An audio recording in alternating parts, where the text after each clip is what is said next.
Some content warnings include conversations of homicide, intrafamilial violence, conversations around addiction, and some graphic depictions of violence, but not in too much vivid detail. Listener discretion is advised. On Alter Ego, we explore where the sacred meets the psychological. We discuss sensitive topics involving trauma and mental health through an educational, ethical lens. We aim to bring understanding, openness, and curiosity, not sensationalism. Listener discretion is advised.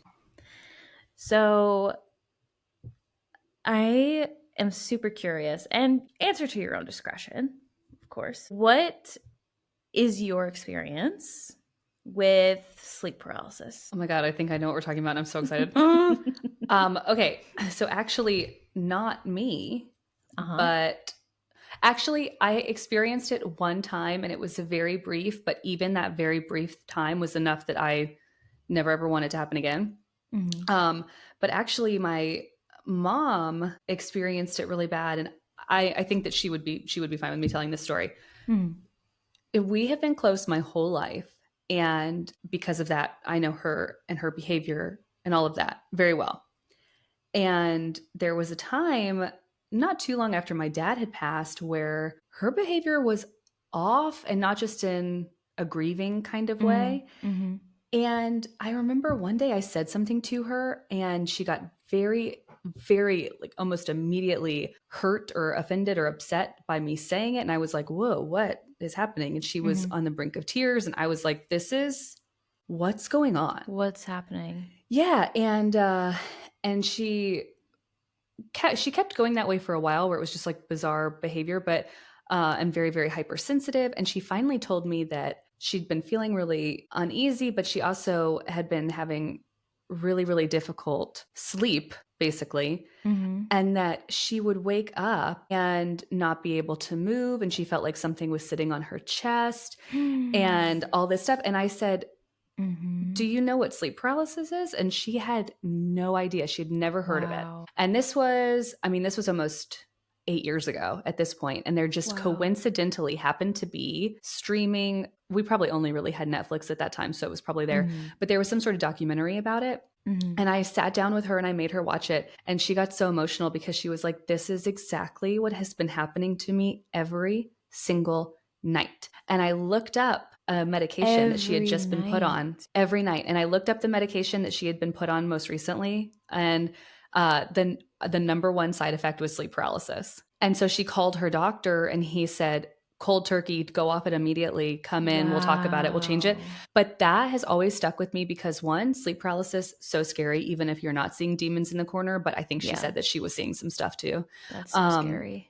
But also, like, it made me hurt so much for people that don't know to talk to their doctor, that aren't comfortable enough to talk to their doctor, that Or just think, that they don't know to talk to their doctor about it. yeah, or just think like, well, I guess this is my life now. Like, you never have to settle for any feeling that you have. If you think it's medicine induced or not medicine induced, there is always a better alternative, a different way, a different dose, a different type. Like, you have to advocate for yourself. Yeah.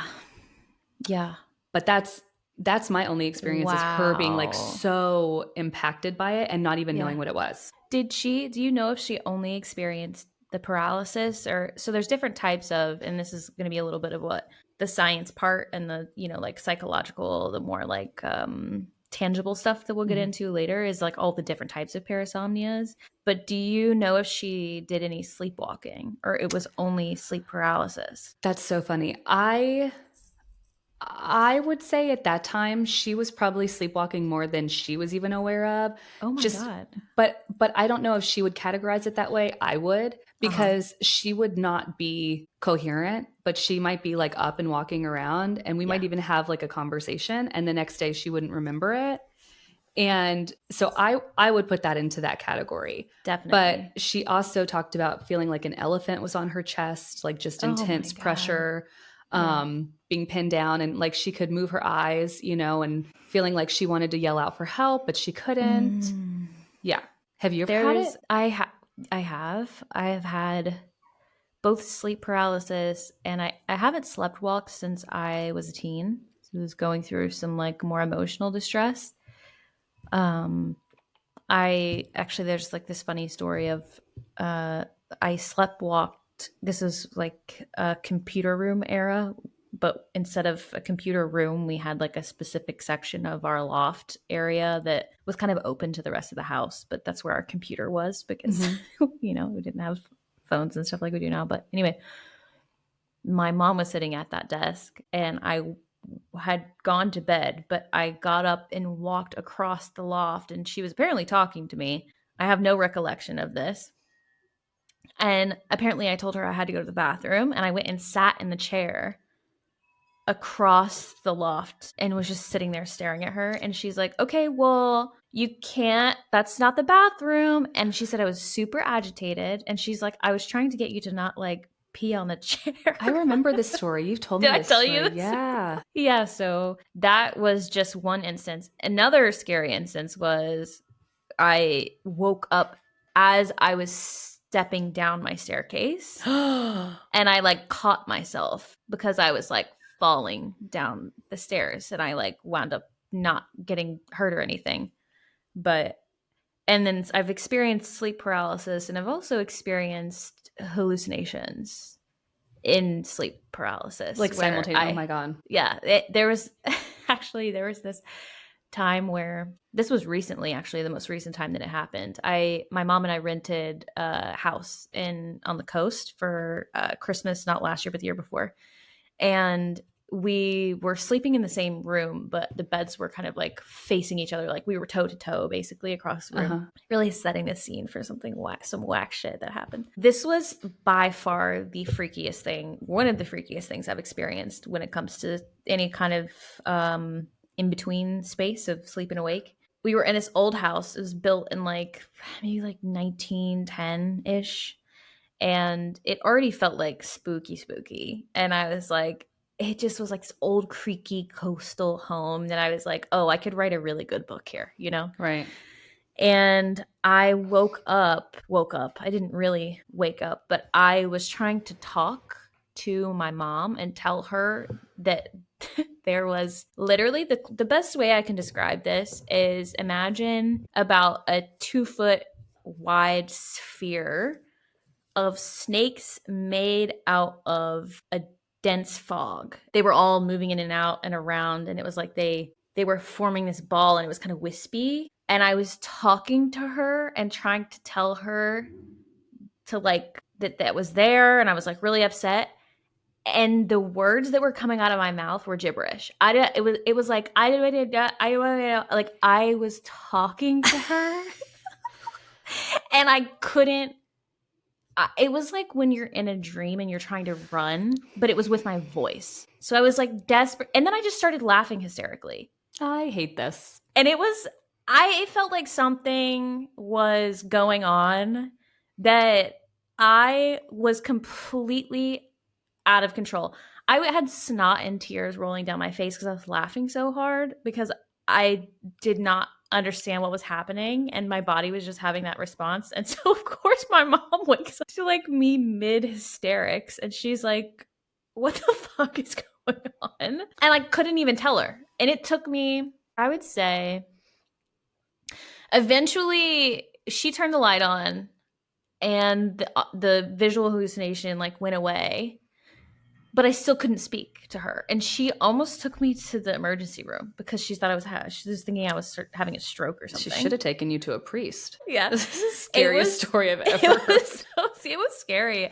I was like, and I did think about that a lot while I was working on this case today because so much of this is about just different types of, I mean, it is a story about specifically sleepwalking. And I was just thinking to myself, wow, this is wild. And one of my old roommates, actually, she has some sort of sleep disorder where she just she'll be in this like induced panic and she'll like walk outdoors, run downstairs, open windows. God. She's yelling. Her room used to be above mine. And I remember being like, oh, she's having another one of her things, and being like making sure she would lock her door at night to keep herself from falling down the stairs. That is so scary. Yeah, she's yelled my name before. There's all sorts of weird things. So, anyways, there's a little dose of, I guess, an appetizer. Well, okay, now I have to tell this story. It's very fast, I but don't know. I would love to hear. when we were in Italy together, Uh-huh. and there was one night where I shared a room with Katie and some other people. For all I remember, you could have been in there, but all I remember is that Katie was there. Uh-huh. And it was pitch black in that room, which I love. Do you remember where we were? Like what city we were in? We were wherever we were that when we overheard the girl getting murdered. Oh, I suppressed that. I don't remember that part. Really? I can tell you in great detail. We'll talk about it offline. Okay. But I guess we can talk about it in the podcast later. But so I don't remember. It was like toward maybe like the last leg of the trip, maybe. But anyway, pitch black. Katie, this is a pretty big room, but she would have been pretty much directly across from me. She sits straight up, like Dracula would, rising from his coffin. Sits straight up, screams, like bloody murder screams, hits the pillow, right back down. Oh my God. So you did go back to sleep, obviously. I laid there, my eyes watering out of how dry they were because I was just like this. And I just kept waiting and I kept waiting because I was like, something has happened. And since we had just heard that girl getting murdered, I was like, someone's in here. Oh, this was after. It was the same night. I was like, someone's in here. Jesus. They've killed Katie. I was like, he's still here. Just be quiet. I mean, and the next day I pulled her aside and I was like, hey, what the fuck? And what she was goes, that? She goes, oh, I do that sometimes. I just scream sometimes when I sleep. Oh, I do that sometimes. Holy shit. But you know, people be sleeping and screaming and stuff. And some other stuff too. We're about to hear some other things that might happen. Regale me. I can't wait. I feel like I'm not going to sleep tonight. So with all of this being said, what is your, I need to say, like, take, interpretation? What do you think about whenever I say the phrase lifting of the veil? Oh, okay. Well, that's just what happens when it's a little bit easier to speak to the other side. The other side, of course, being where all the spirits are, whether that's a dimension or just a different astral plane or however you want to call it. But it's just when, you know, the signal's better. You've got better, better signal. Full bars. Yes, you are in full 5G and you can communicate. Can you hear me now? Yes. Yes. The veil is thin. Communicate with who or what exactly, in your opinion? Well, I think it depends on how you're doing it and who's doing it and what your intentions are and a lot of factors, because it can be very intentional and potentially even disappointing, or it can seem like, wow, this is really happening. And actually you're speaking to a demon. So you're tapping into... We are not necessarily traveling into possession and demon territory. However, we are acknowledging it. And there is the curiosity that I will raise about, I guess today is really an exploration of both the unconscious mind and the, I guess supernatural and unconscious mind. I guess it's three sporks if we were to, or really three pathways: the unconscious mind, the supernatural, and a little bit of science. I like that instead of saying three prongs, you said three sporks. I said spork. And I will not be cutting that.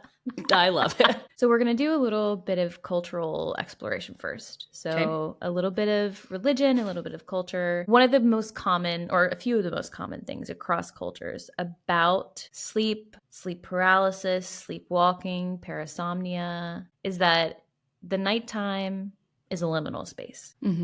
So it's a liminal space, and I say lifting of the veil, or also known as like crossing the veil. Some cultures, traditions, religious aspects, folklore, talk about this space as being, just like you said, a space where you're not as bound to the body. Yeah. Your soul is a little bit more free to wander. Your meat suit is like a little bit lowered. Yeah. You know, inhibitions. Yeah. Your inhibitions, several cultures believe that it's a space where the soul can wander and the body is vulnerable, which I thought was really a good way to put it. Which is So, why like lucid dreaming is a practice and astral projecting and stuff when you're kind of in that yes, state. that liminal state. So during REM sleep or in sleep paralysis, consciousness may flicker back and forth. The mind perceives the body cannot act, or it acts unconsciously. So you're not consciously aware. So some folklore interprets these experiences as moments when spirits, demons, and other forces can interact with humans. So not only can you kind of like escape your meat suit a little bit, another aspect of it is You're that also you can vulnerable. also be more vulnerable and more accessible in that space. So we won't travel too far into that.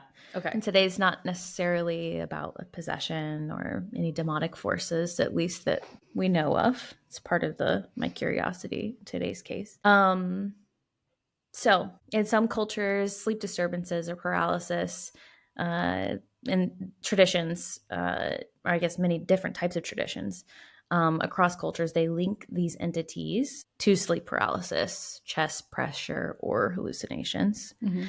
There's also this concept across cultures of like this moral or cautionary role. Often these being serve as warnings or maybe even moral lessons, sometimes punishment for misbehavior or neglect of rituals. So think like protective measures. Okay. Okay. And then another thing across cultures that's pretty common is that a lot of them use practices, prayers, rituals, talismans, those kinds of things as parts of keeping yourself a little less vulnerable in that liminal space. Okay, so a little bit of history, a little bit of socio-cultural exploration here. We're going to briefly touch on a little bit of each culture and a little bit, it can be like regionally and it can be like culturally or religiously. So we're going to kind of like hit a couple points here. And this is where the Dybbuk comes in, is because I mentioned Judaism and I have never heard of a Dybbuk before. So funny. And it's so funny that I was like, why? Wait a second. I know this word. And there's a lot of words that I learned while doing this, and that was one of them. Interesting. Yes. So in Islam in the Middle East, they're the entity. So it kind of breaks it down into, we're going to talk about like the specific culture of the region, the entity, and then the associated sleep phenomenon, and then the traits of either the entity or the force. Okay. So with Islam in the Middle East, the entity most known for this attachment in this liminal space is called jinn. Oh, so, yeah, a djinn. It's sort of like a genie. Yes, exactly. See, this is so funny. Heather is going to know. I didn't know this. So we're touching on some things that you're way more familiar with than me. Yeah, but they're like kind of trickster genies. Yes, and so there are actually different types and different types of jinn. Some of them are trickster genies. Some of them are more like angelic or more demonic. And then it splits off into like religious and cultural practices versus like folklore. So there's this, just as much as we've talked about in other aspects of more westernized religion, it's like there are many different aspects. And just saying jinn is like just saying angel or just saying demon. There's all these different nooks and crannies you could go down. So jinn, old hag, Adza, Tokoshe, Hungry Ghosts, and then Kana Shibari. Never met her. Which is Japanese.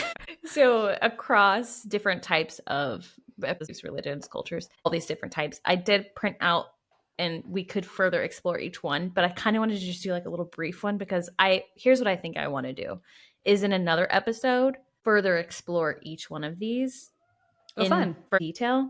So we're just going to briefly touch on them today. Okay. So jinn in Islam in the Middle East is associated with sleep paralysis, night terrors, and possessions. And parts of the notes and the traits as far as jinn go are they're invisible beings and that they're made of smokeless fire by Allah. And they could be good or evil and they can influence dreams or actions. Okay. So that was really cool. I was like, that's such a cool concept for them to be created from smokeless fire. Yeah, it also made me think about the weird smoky snakes that you saw. See, when we start making connections to my personal stuff, I'm like, actually, this I didn't even.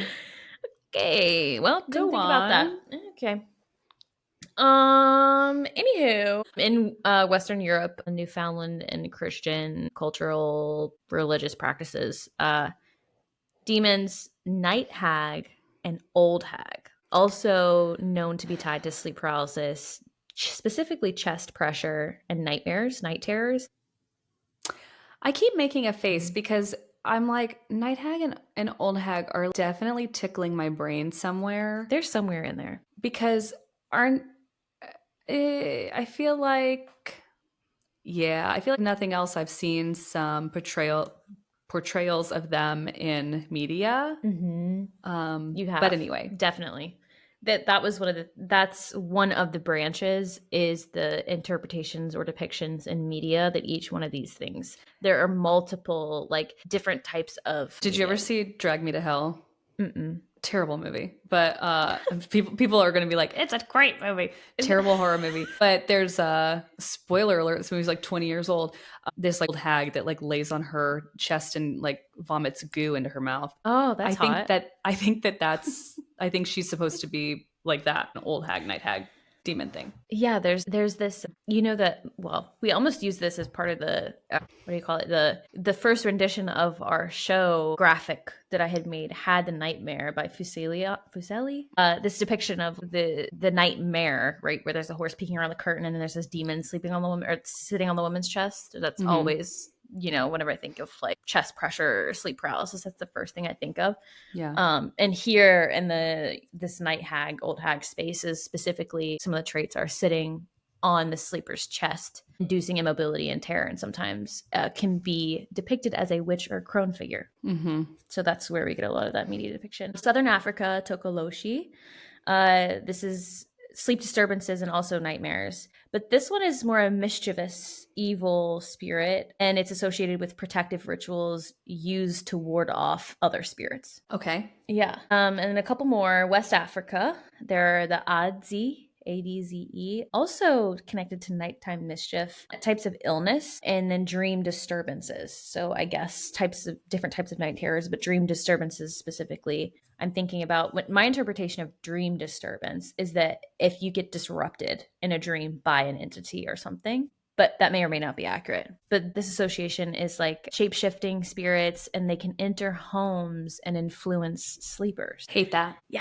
Japan, I believe, is pronounced kanashibari, or like a translation of that is bound in place, also attached to sleep paralysis. This, I know, this one is where spirits press on the sleeper, much similarly to the sitting on the chest with the hag, Okay. connected to sudden awareness of immobility. So definitely very associated to specifically the sleep paralysis. Scandinavian and Norse is Mara, again, nightmares, chest pressure. This one is more elf or spirit riding on chest. And this is actually the origin of the word nightmare. I was gonna say, yeah, it sounds like Mm-hmm. mare. Okay. Mm-hmm. And then last one that we'll touch on is Chinese or Tibetan culture, and this is where the hungry ghost concept comes from. This one specifically, this is the only one that mentions restless sleep. So night terrors and restless sleep. These are associated with spirits of unfulfilled desires or improper burials that can cause Oh, psychological distress. Which I was like, wow, that's fascinating. interesting. So So they haunt other people basically because they're restless, so they make them restless. Is that that was kind my of a thing? interpretation, is that there's this it feels a lot like what I have experienced on ghost tours of like restless spirits that are like wandering and like causing things to happen or mischief in other Mm-hmm. places because there's this the it needs to be done or settled, or Mm-hmm. it's like things are unsettled in their burial or their Gotcha. like feeling like that there's a wrongdoing that needs to be righted. That may or may not be accurate, but again, with each one, there's a deep dive that we could go into. It was just a brief overview. There's also shamanic or just this global mystical tradition tie-in where shamans worldwide teach that dream states are portals where the spirit can encounter other dimensions or entities, and that sleepwalking, lucid dreams, and sleep paralysis can be framed as crossing the veil, just like we talked about before. And then we're just going to skip over. I did deep dives on each one we're just going to get into a little bit more of modern or cross-cultural paranormal interpretations right now. More modern or paranormal interpretations. This is something that I will be spending a whole episode on in the future, is the Hat Man. I can't wait. I know, I'm so excited. I almost did it this time, and I was like, wait, actually, me starting with the Hat Man led me here. So that was the origin of the branch that I traveled down, and I was like, oh, this is so, I would love to start here and then build off of it. Yeah. The Hat Man and shadow people. So contemporary folklore links sleep paralysis and hypnagogic hallucinations. Do you know what a hypnagogic hallucination is? No. It is like what I described earlier of the big ball, right? It's a hallucination in a sleep-like state where you can't tell if you're actually asleep or awake, or it's a little mixture of both. Oh, okay. Here is where it gets a little interesting with the medical overlap. God. So, because you know what I was first thinking about was, even outside of just what you're going to say, was I was thinking about being on a surgery table. Oh my God, Jesus Christ. Just sort of like, am I awake? Am I asleep? Yes. I can feel something I shouldn't be able to. You know, and then I had to snap back to this. You're like maladaptive daydreaming about some potential trauma that could be experienced. It's you know always, it's just like the first thing I think about. I didn't really even, the overlap here with medical science, I really focus on what is scientifically and kind of psychologically going on in the brain. The way that, even hearing that story about your mom, I did not even think about the fact that a lot of these things can be medication induced, or just any type of modern medicine can cause, or drugs like DMT. You know what I mean? I was thinking, okay, I'm going to selfishly link back to something we talked about on the pod. Because in the Herbert Mullen episode, when you were talking about how actually it's pretty common for drugs to unlock schizophrenia if you're sort of like predisposed to it, and it's sort of just waiting there at the edge. Yeah. And I mean, if you follow that thread, right, and you think about something like a hallucinogen, it just unlocks a piece of your brain that you're not actively using, because we use a very small percentage of our actual brain. And so thinking about medications inducing sleep paralysis, I would think is the same thing. It's just unlocking whatever other little part of your brain kind of prevents that, and is just knocking on that door like, hey, I guess like wake up or whatever. It makes me think about, there are so many different, I get really excited about these kinds of things, and I've thought of like 5 different things at once. Anyway, yeah, it's really interesting to consider. I hadn't even thought about the medications and the drugs, and it really tying it back to stuff we've already talked about, of it really being a contributing factor to altering your state of consciousness is what's going on. So imagine 1987, a young man by the name of Kenneth Parks. He's 23 years old. Falls asleep on his couch around 1:30 in the morning. Kenneth Parks has a family history and a personal history of sleep disturbances, different parasomnias. And before we get into what exactly happens with Kenneth Parks, this is in Canada. I don't know, that the only thing that changes is the fact that the court system is different, and we'll kind of get into that a little bit later, but it definitely highlights the differences between the types of convictions. Okay. Kenneth Parks falls asleep on his couch around 1:30 in the morning, and he is known by his in-laws as a gentle giant. He's about 6'5". He's around 280. So he's like a big guy. Yeah. So he's snoozing on the couch. He has a history of sleep disorders. His family has a history of sleep disorders. But up until this point, there hasn't been anything he's at his very house. significant. He is at his house. He is at home. Okay. He has a wife and a child, a very new child, a newborn. So a little bit about what exactly happens. This case specifically is focusing, just like you said, on sleepwalking. So a little bit about what is going on psychologically and mentally whenever someone is sleepwalking is that the brain is in a mixed state. So what that means is that their motor cortex is active and that the body can move. Their frontal and parietal lobes are completely offline. So that means that your conscious awareness is gone, your judgment is not present, and your memory is completely suppressed. You sort of become like Frankenstein's monster. You do. Like you look like a person, you're moving like a person, but there's nothing going on behind Nobody there. home. Okay. Nobody home. That's so scary. So part of this is that complex behaviors, even those that require planning, can occur because procedural motor pathways remain functional during your deep sleep. So think you can breathe while you sleep. You can, Speak for yourself.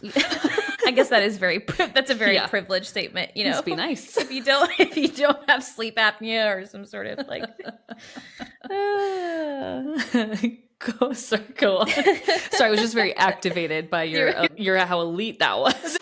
What is it called? Oh, deviated septum. Deviated septum. I was like, septum, nose, no septum, deviated septum, head, shoulders, knees, and toes. Okay, so there are definitely a lot of different types of sleep disorders and sleep disturbances. Is specifically called somnambulism. Somnambulism. Somnambulism. Like insomnia. And I need an ambulance. Oh my god, you're so right. Somnambulism. Okay. That's the clinical term for it. We'll call it that. I had no idea. Yeah, it's just called sleepwalking. Although in the defense, they use specifically somnambulism. So some of the issues that cause sleepwalking specifically. Number one, do you have any idea what the number one thing would be? Stress. That's number two. Oh, okay. Number one. Genetics. Yeah. Oh. Yeah. Isn't that crazy? So it's like very genetic. So Kenneth Parks having this be a generational thing and was one of the main contributing factors to his defense case. Said that it ran in his family, but I didn't really catch that. Genetics, number one. Stress, just like you said. Fever is a big one. Lack of sleep, sleep apnea, irregular sleep patterns, sleep substance use, et cetera, et cetera. There's more and more, but those are the main ones. Well, we know that he's predisposed to it already because it's in his family. He has a newborn, you said, right? Yes, he does. So that's like multiple other checks of what you just said. And to add to it, he was in active addiction. Active gambling addiction. And so we'll get there. Kenneth had lived with his grandparents. When he was a little bit younger, he had decided to not move with his parents. His parents wanted to move. He was like, nah, that's not for me. I'm going to stay here in this place with my grandparents and live here. In his early 20s, he wound up meeting his soon-to-be wife. Her name is Karen, and she was actually a runaway. And he encouraged her to return home, finish school. He never finished school. And so he was very adamant about her finishing school and that's what she needed to do. So she went back home and finished school. And so his relationship with his in-laws was really good because they saw him as a person who encouraged their daughter to come back home and he was a good influence. Yeah, and that he was a good influence. He was in his 20s and she was in her teens. I can't really there's not really a good read on about exactly what their age gap was, but they soon after got married and he was very loved and supported by her and her parents. And after Kenneth and Karen got married, there's not a whole lot of details about their personal timeline because a lot of what was talked about in the case was neurological, scientific, psychological studies and different people who came to the witness stand to advocate for him and his sleepwalking. So like I said before, Kenneth at some point became pretty addicted, specifically to gambling and betting and horse races. On the Golden Girls. Just like Dorothy. She went through that. She sure did. Wow. I will link this in the show notes, but one of the videos that I watched stated that he had won his first bet when he went on to, So that's what got him hooked. I tried to stray away from all the personal details that weren't verified because I don't know how accurate, if this is accurate or not. So I don't want to, travel too far down in those spaces that we don't know. But that did get mentioned, and that does make a lot of sense to me. That if you win the first time, it keeps you coming back for more. Absolutely. And he quickly fell into pretty deep debt, and as a result, he stole from his employer. And do we know how deep the debt was? Like, do we have a figure? Like tens of thousands of dollars. Like he stole, and this was in the 80s. So he stole $30,000 from his employer. And he soon was caught and was found out and he got fired. What was he doing? It just said embezzling. It just said that he had, professionally. He was an IT. He was a technician. Okay. Well, I guess in the 80s, IT is different. Okay. All right. That's as far as I got in what was reported is that he was a computer technician Mhm. and related to IT. I actually didn't think about the fact that what does IT look like in 1987? Probably not super lucrative, I wouldn't Uh-huh. think.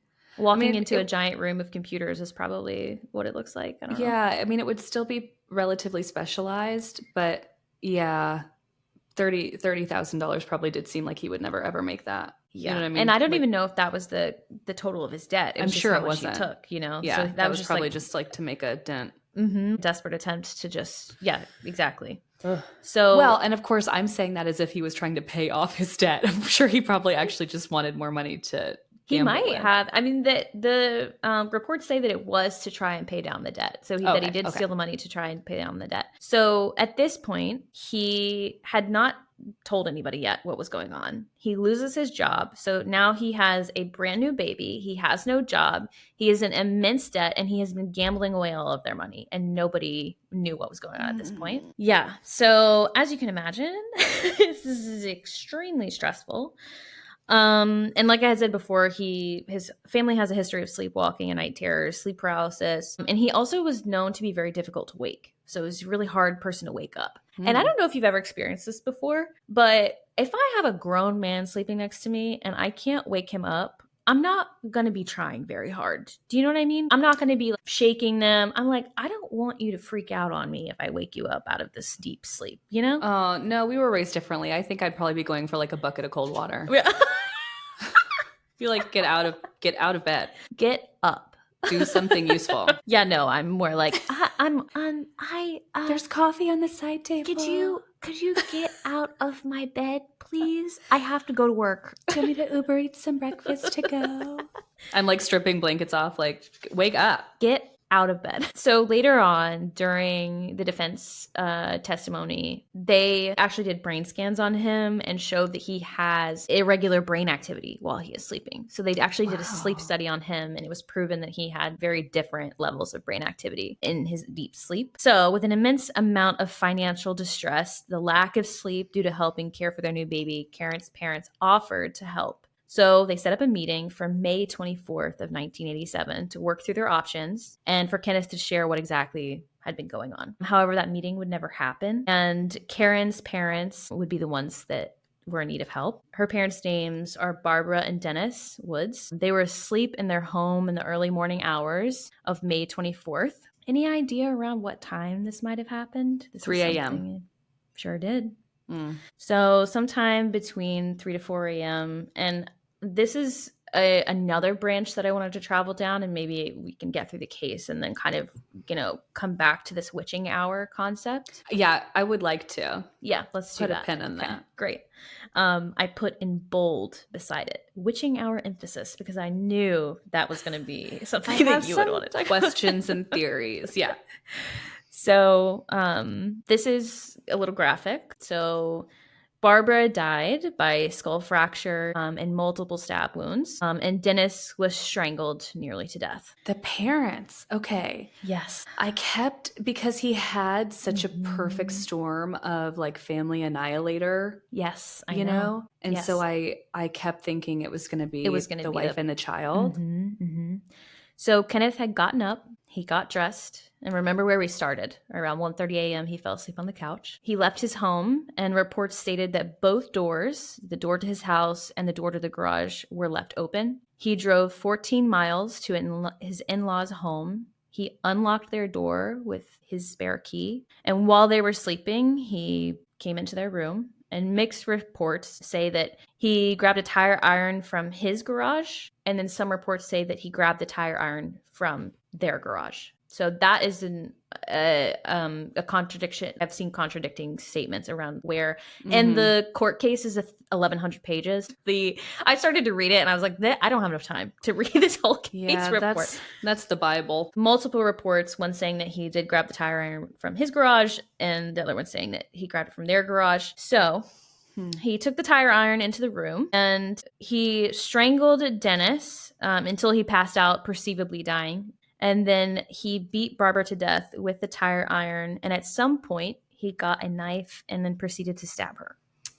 And while this was happening, Aaron's siblings were down the hall. After he bludgeons Barbara and strangles Dennis, he gets in his car and he drives to the police station, and it's just around the corner from where they lived. And he says something along the lines of, quote, "I think I've just killed someone." Reports state that Kenneth had a multiple deep lacerations to his fingers and his hands, and he was quickly sent to the hospital to take care of it, and have them tended to. And he seemed completely unaware and not concerned about his injuries, and he appeared to be in no pain at all, just concerned about these people that had died or that he had killed. So police had already been called to the home by the surviving family members. Dennis actually survived his injuries, and Kenneth was arrested. Kenneth was interviewed several times, and his story remained the same. He had multiple interviews, and every single time it was the same and stayed consistent through from the very beginning to the very end of the trial. And he had zero recollection of what happened, and he was deeply confused after becoming somewhat coherent after the bludgeoning. And he says he went to the police station actually to get help because he didn't understand what was happening. He drove. He did drive. Okay. To both places. He drove to the crime scene. He drove to the police station, but on the drive to the police station is when he would have regained some sort of coherency. And it couldn't have been when he was still in the house, because he would have recognized where he was. Well, it's confusing because in some of the report, it says that he became aware that something was very wrong, and he was like, "I know something bad has happened." Or I made sense of this to me, it feels like what he did, he teared out of this deep state of unconsciousness into that liminal space of being like, wait, something's wrong, something's happening, someone's died. He's covered in blood, he's deeply distressed, and then he goes to the police station asking for help. And then the thing that really stuck out to me was that, I mean, his tendons were out in his hands. And I would assume that that's because of how he was holding or grabbing the knife. The knife, yeah, reports say, is that it's suspected that he cut himself by the way that he was using the weapon. And so, I mean, he's standing in front of them talking to them, and he's in this weird state, and they're like, "Whoa, man, your hands are fucked up," you know? Well, and I would think that state is just shock. Yes. Like that to me totally checks out as shock. That's true. Yeah, that makes sense. You don't feel anything. You're like having this bizarre out-of-body experience because you are in shock, because now your body and mind are trying to catch up to each other. So that weird to me. That does check out. That I actually had not... That does make a lot of sense. I hadn't considered shock being a part of that. From unconsciousness to... Yeah. That's deeply traumatic. Just at any stage of the game, of at any level, it seems it is traumatic throughout the whole thing for all parties. Yeah, but I think so. If you're coming to from a state of sleepwalking, allegedly, to coherency so quickly, because there's not like this, oh, what's happening? Where am I? It's just like 0 to 1,000. So fast. What's happening? Where am I? What's going on? So maybe that is what it was, is that he became more consciously aware while it was happening or right after it happened. Because there had to be some part of him that's screaming internally of like, ow, something's wrong, I'm in pain. You know what I mean? That's like trying to set off some alarm bell, but you're not tuned in. Your parts aren't connected enough to wake you up. And so then when you do, I mean, it would just be like being slammed back into your body. Yeah. And I mean, the brain does some wild protective things as far as whenever it's in a deep amount of pain and you're in that survival space. It's like, you know, if you ever been in a car accident, you don't feel the pain until way later. And it's like, oh, actually, maybe I do need medical intervention. So Kenneth was arrested. And I wasn't quite sure if Dennis was like revived or what exactly the degree of his injuries were, but he did survive. And Kenneth was interviewed, like I had said before, he was interviewed several times. His story remained the same. Kenneth had an extensive team of psychologists and neuroscientists that then became part of his defense team, and they helped him formulate his defense of non-insane automatism. Did his wife and father-in-law believe him? Or are you getting there? I am, and the answer is yes. So throughout this whole thing, his wife, Karen, stays by his side and believes him and supports him through the entire process. Oh, that would be so hard. Mm-hmm. That Mm-hmm. would be so hard because even if you have been with him long enough and seen enough evidence to think that that's so true, how do you I ever know. feel safe, or how do you ever trust I him? How do you know. trust him with your With your baby? child, I know. That's exactly what I was thinking. This is such a difficult something that I cannot even fathom. Yeah, and I can't quite let go of the fact of, Mm-hmm. you know, usually the stories you hear about sleepwalking, even the scary ones, are like they unlocked their apartment door and they woke up in their car about to turn it on, or they fell down the stairs because they walked down them while they were sleepwalking. Yep. But all of that has some sort of, it makes sense that while they were on autopilot, they felt that they needed to drive somewhere because that's their morning Mm-hmm. routine, or they needed to go down the stairs because that's what they do every morning, or whatever. But you don't typically drive to your in law's house and find a Mm-hmm. weapon, multiple weapons actually, and murder them. So I don't know Mm-hmm. where your autopilot comes in. Well, this was the main point that the prosecution, that the state. So I didn't know this, but in Canada, it's called the Crown. Mm-hmm. So the state prosecution. So when I say the Crown, if I'm reading, it's like that's what it is. It's like our version of the state prosecutors. That was their main thing. Their main argument is that this was too complex to be considered automatism. Yeah, because there's nothing auto about it, Yeah, and right? so they say their part of their argument was typical procedural or motor memory are the things that your brain can do while the thinking parts are offline. So this is the whole thing we're talking about with the driving, Yes. right? So Yeah. you're right in line with what the prosecutors were saying is that this includes walking, opening doors, and basic tool use, even driving a car. But Yeah. Your murdering day to someone, day. yes, exactly. So murdering someone is usually considered goal oriented, highly complex, and emotionally charged. And it involves selecting a target. Unless, Uh-huh. have you considered he was secretly a serial killer? And this was his day to day, all the time thing. And he just was never found out. You should see if there were any unsolved, like, spree killings happening at the same time as this. Go on.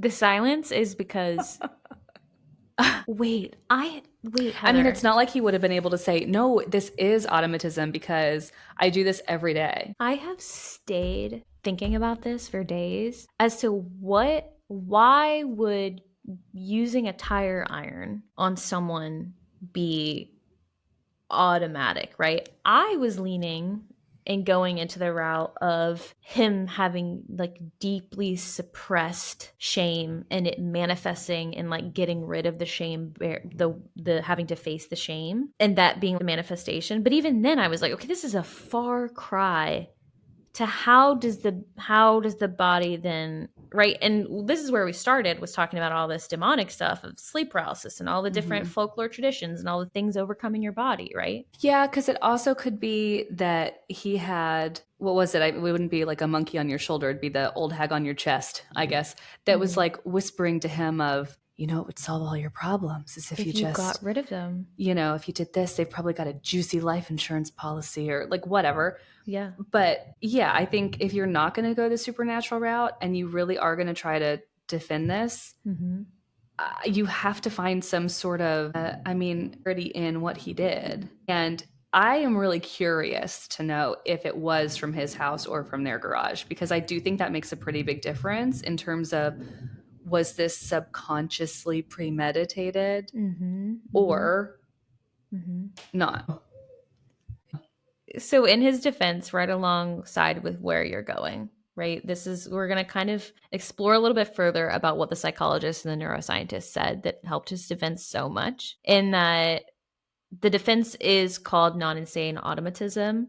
And this is the legal defense's definite, or the legal defense, where the person is not held criminally responsible for their actions because they were not conscious or in control of their body at the time of the crime due to external factors. And these external factors could be a physical injury, a medical condition, or even trauma. Now, I put an asterisk here because this, again, is Canada. So, in the United States, this does not exist. So, the legal framing for something like this would be either insanity or involuntary act. And typically, it's only insanity and involuntary acts are extremely rare in the United States, and they're not typically used as part of a defense. And involuntary acts would be different than something like involuntary manslaughter, or the same? That's a really good question.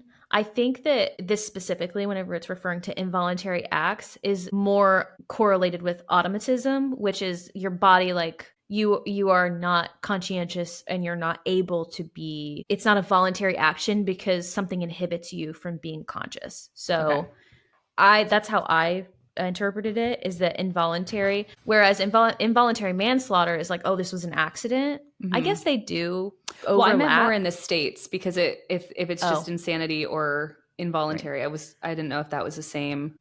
I don't know. I don't either. That's a really good question. I'll have Yeah. to look into it a little bit more. So we have with Canada being found non insane. So remember, this is non insane automatism. So non insane, you get a full acquittal. In the United States, it would be not guilty due to reasons of insanity, and then you are institutionalized. So you're sent into a psychiatric institution or you're convicted.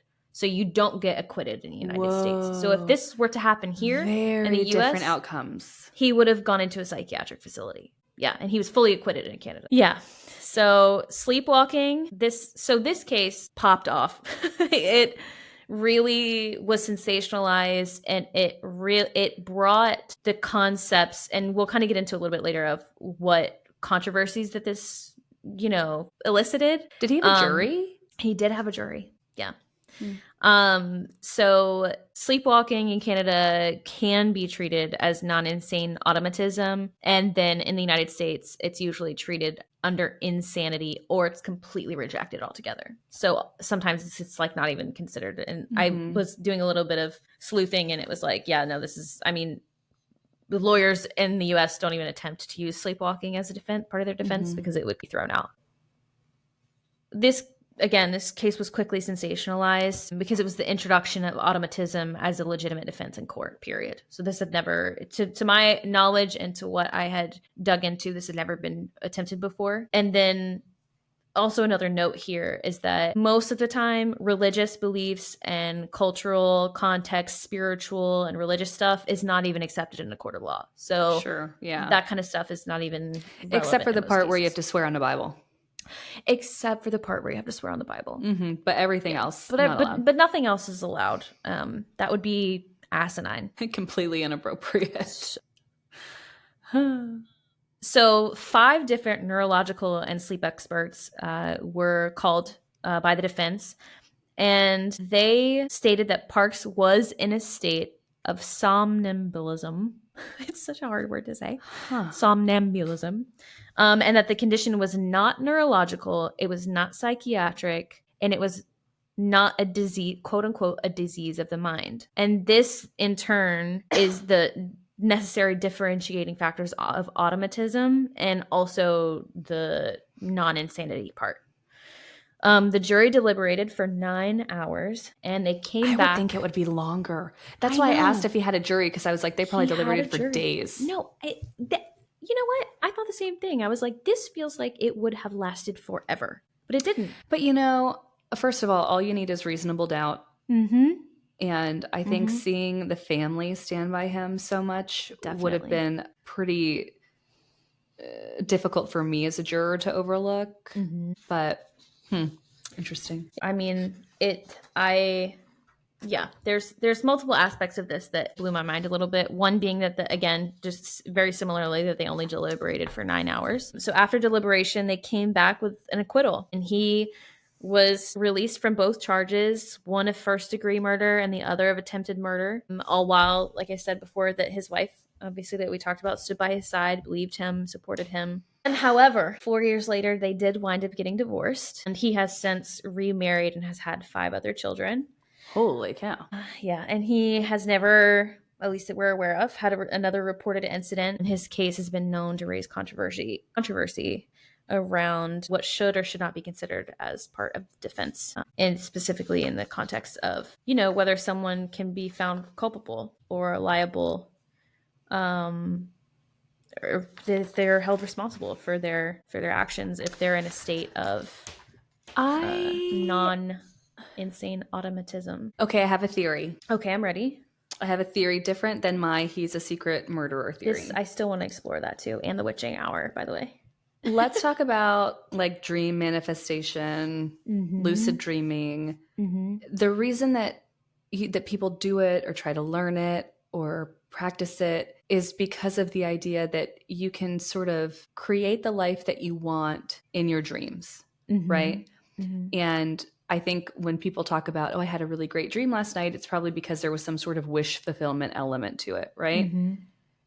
And so perhaps he actually really hated his in-laws. Heather, I have a very important part that I definitely skipped over. Okay. So the night, that was the night of the 24th, the very next day, so his in-laws supported him so much that when they found out about what was going on, they offered to help them.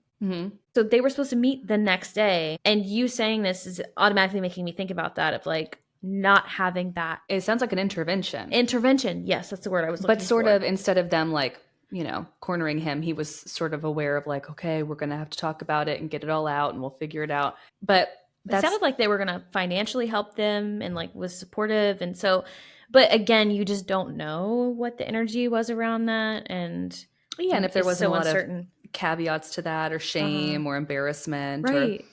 But yeah, you were saying. Well, I was just saying, I wonder if maybe, whether because of that or just in part, that he actually had long harbored this desire to just get rid of them. And that's why maybe he didn't act out murders every day, but maybe he really did fantasize about doing that all the time, to the point where then when he was in this state of automatism, ambulance, whatever it is, that somnambulism, yeah, whatever, that he just acted out the daydream that he had all the time, had already cognizantly at some point. That is where my brain had gone. Is like the manifestation, or the right, like your intrusive thoughts is what we'll call them. Perfect. Yeah.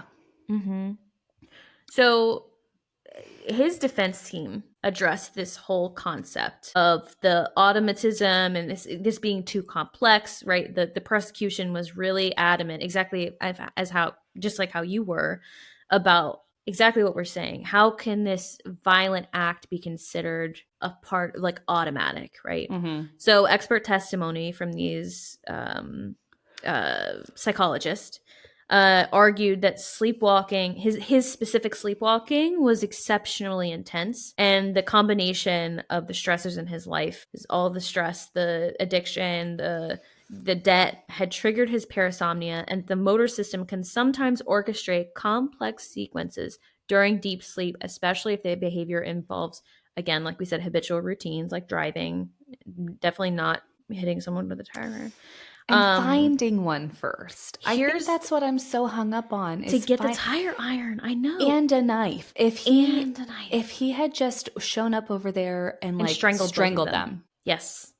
Or smothered them or something, I can get behind it. I'm having a hard time. I know. And here's the other part too, is that it's habitual, or this goes back to your other theory, learned patterns. They also noted that he went directly to his in-laws' house, suggesting it was a goal-oriented behavior, but claimed that this could still occur unconsciously due to a heightened state of parasomnia combined with dissociation. Him going straight there is not that weird to me. I know, me either. Because I'm assuming they probably were there a lot. Especially with a new baby. I would think that probably they were going there a lot, or the in-laws were coming there a lot, whatever. Yeah.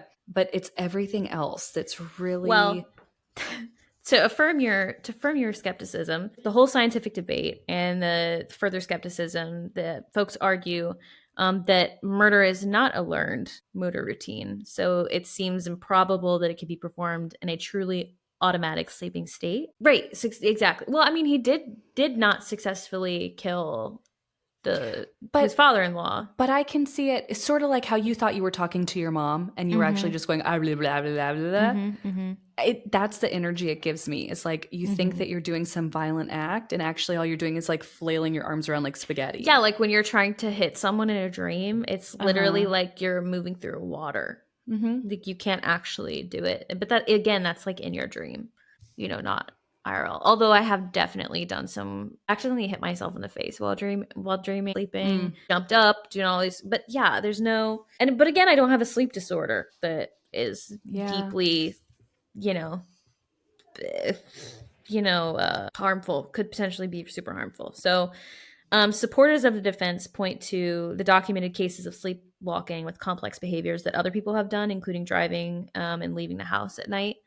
And there are a lot, especially medically or especially medicine induced stuff. There are many different cases of people performing complex activities.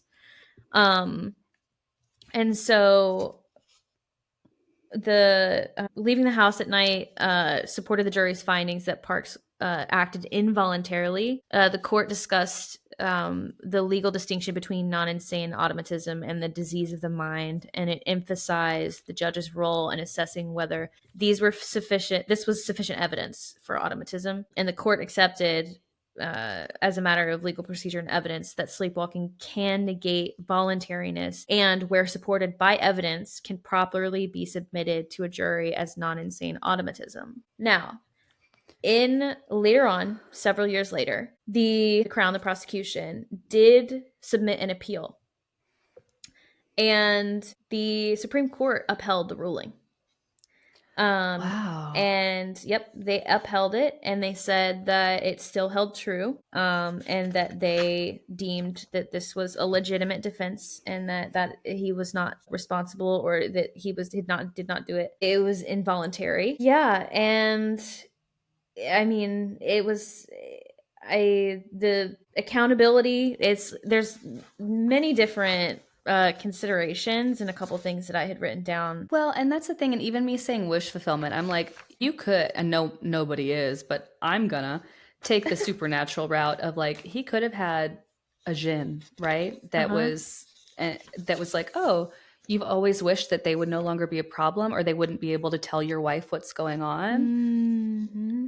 Your wish is my command. And so now while you're unconscious, you're going to go take care of that. You Mm-hmm. know what I mean? You know what I completely failed to do? Look up to see if he had any religious affiliation. Yeah, there's no information. Biographical accounts. No, there's no information about if he had any specific. I also, I think he died in 2014. From what I remember off the top of my head, that may or may not be accurate, but I do believe that he has since passed. But he did later on try and join like a school board for his kids, and the community was like, no. But Yeah. there was a couple of controversies that this case raised were, one, accountability. So if he admitted to killing someone, it's like, okay, can someone who admitted to killing someone still be acquitted? And if that's the case, who is then responsible for the death and the harm caused? And then there's medical versus legal, which is sleepwalking a temporary condition like a seizure or a mental disorder? And this determines the acquittal versus the psychiatric confinement Yeah, like pieces, right? temporary insanity, Yes, not exactly. permanent Mm-hmm. insanity. Also, it's so interesting that depending on where you're at, right, it would have different outcomes. Then there's other controversy that raises like, okay, well, where is the justice for the victims? And then the final point was like, okay, the expert testimonies, can courts really rely on evolving, uncertain sleep science? And were jurors too swayed by these sleep experts in the 80s? So those are some of the controversies. And to return to I mean, this is obviously two on this, but I definitely don't want to miss the point of the correlations between the witching hour and, this very strong overlap between what the unconscious mind is doing around the hours of 3 to 4 in deep sleep REM states, and also this belief across cultures that there's this concept called the witching hour. Yeah, and so let's get into it. So, for anyone not familiar, the Mm-hmm. witching hour, I think, has had a little bit of a rebrand Yeah. over the years because it used to be that midnight was the witching hour. Yes. And then it was sort of like someone got some new intel. Maybe there was a revelation and the witching hour became 3 a.m. Now, I will say I've had my own 3 a.m. experiences. Me too. I also love to read about, 3 a.m. experiences or rituals or whatever. But here's my issue with it. Daylight savings time. And maybe that's why it says between 3 and 4. It's because it's like we got to account for the hour that we missed. maybe because I'm like, I didn't even think about that. It's all I think about. It's all I think about because I'm like, they don't know. How do spirits know what time zone I'm in? You know what I mean? They don't even know they're dead, but you're telling me that they know it's 3 a.m. Where I'm at? Exactly. We're in this time zone. You stay asking good questions. Thank you.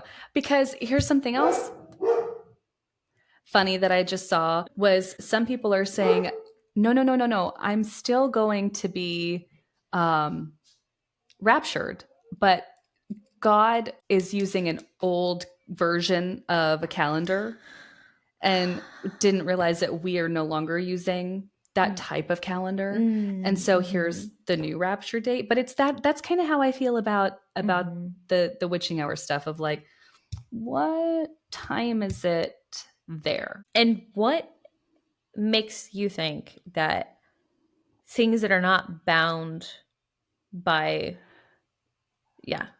do you know what I'm saying? Yeah. Why would they be bound? We're bound by time. Which, okay, so let's follow that. But are we? That you just said. Well, let's assume that we are. Then it's much easier for me to think that we're actually just more susceptible around like 3 to 4, because that's when, generally speaking, most people should probably be in a pretty deep state of sleep. And so maybe it's just coincidentally that's when most of us have had experiences. And so that's how, just allegorically, or whatever that word is, that we've just sort of decided, oh my gosh, stuff only seems to happen at 3 a.m. But it's because that's when we happen to be waking up because we heard something or whatever. Or less bound by time whenever we're in that liminal space. Right. So it's like, well, one concept that in Christianity, in different sects of Christianity, is that sleep paralysis and sleepwalking have been interpreted as the work of demons or evil spirits among the witching hour. And it's at 3 a.m., or also known as the devil's hour, because it is countered to mocking the Trinity. 3 p.m. being Christ's hour. Yeah, when he was crucified. Yeah, so it's like this. Oh, this is the this is the upside down of Christ's hour. But again, I highly doubt the 3 o'clock in Christ's era is the 3 o'clock. Do you know? Yeah. Yes, and yeah. Full stop. Yes, but also, I think probably that's more likely, that it's something pretty easy to hook into and go, oh, that makes so much sense. It's the Trinity. It's the opposite. It's a mocking. It's whatever. But I think actually stuff is happening all around us all the time. Yeah. And especially now, like people talk about how come, the only ghosts are from the 1800s. And it's like, well, I don't think that that's the thing. I think that there are more ghost stories from that time because people weren't glued to, I have 3 screens in front of me right now. Yeah. You know what I mean? And I have headphones on and I can hear my dog barking. And like, there's so much stimulation coming at you all the time. Yeah. Whereas in, let's go with the 1800s thing, people are reading by a fire at 7 p.m., right? They're not one of my doing this. Absolute favorite fun facts is the amount of stimulation that we experience in one day, and now in our current state and of time, is more than someone would have experienced 100 years ago in their entire lifetime. Yeah. And that's one day. And that's my point. Yeah. You know what I mean? Like, that's so perfectly my point, is to say, there could be literally 87 ghosts in here screaming at me right now. I do not have the capacity to be aware of any of them because I'm too stimulated by all this other stuff going on. Well, to even further that, if we were to look at this as like through like a polyvagal theory or like lens, is that being in a state of that fight, flight, freeze is keeping us constantly activated. It's helping fuel the cog, right? It pushes us away from being in tune with our self energy, attuned with our connectedness, attuned with our spirituality, and it keeps us activated and away from that stuff.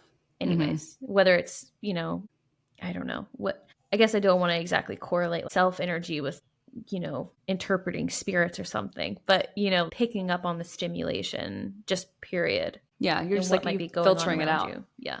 Well, I could keep going. There I mean I have so post-its, notes, multiple. There's probably 20 pages in front of me, and several of them I didn't get to, but um this one was really enjoyable to dig into and really explore the different things. I learned a lot along the way.